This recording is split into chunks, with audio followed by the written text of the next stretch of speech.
Okay, welcome. This is the first of 7 lessons in the series on the land run and Oklahoma statehood. Today we'll talk about the Chisholm Trail. The Chisholm Trail became one of the most important cattle trails in America during the 1870s. We'll find out where the Chisholm Trail was and who it was named after. The vocab for this lesson: Jesse Chisholm, fluent, terrain, tributaries, and stampede. Jesse Chisholm was born in Tennessee in 1806. His father was Scottish, his mother was Cherokee. He had been a frontier trader nearly his entire life. He was fluent in 14 different Native American languages. The U.S. government recognized this ability and would occasionally call on Chisholm to help negotiate treaties with different tribes.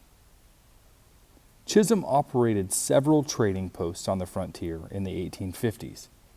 One of those trading posts was located near the Red River. Another was in Kansas City, Kansas. As a result, Chisholm spent a good deal of time traveling in between the two places.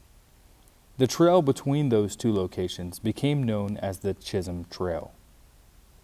Following the Civil War, the trail became quite a popular route for cattle ranchers. Large herds of cattle were herded from Texas to the nearest railroad lines, which were in Kansas. From there, the animals would be loaded onto boxcars and shipped to eastern states where the beef would command high prices. The cattle drives that moved along the Chisholm Trail became legendary.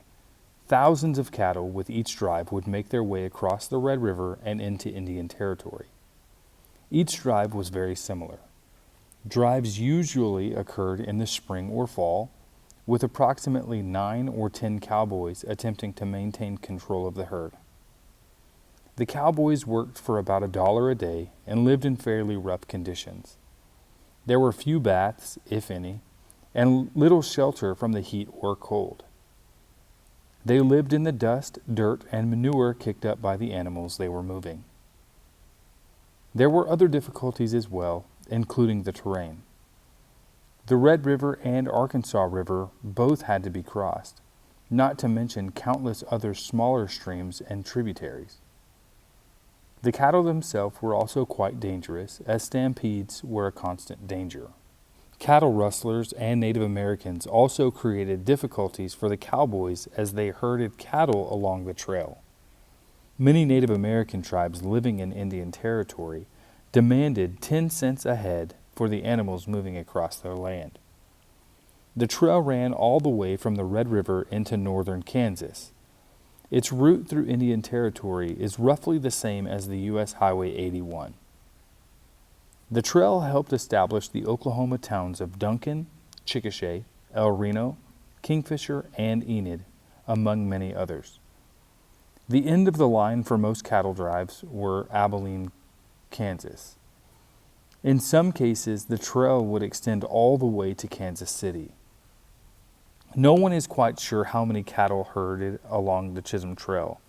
The best estimate guess anywhere from 1.5 million all the way to 5 million head of cattle.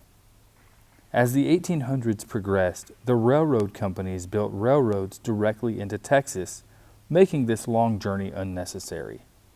However, the cattle drives on the Chisholm Trail will continue to live on in the hearts and minds of all those who think fondly of the American Old West.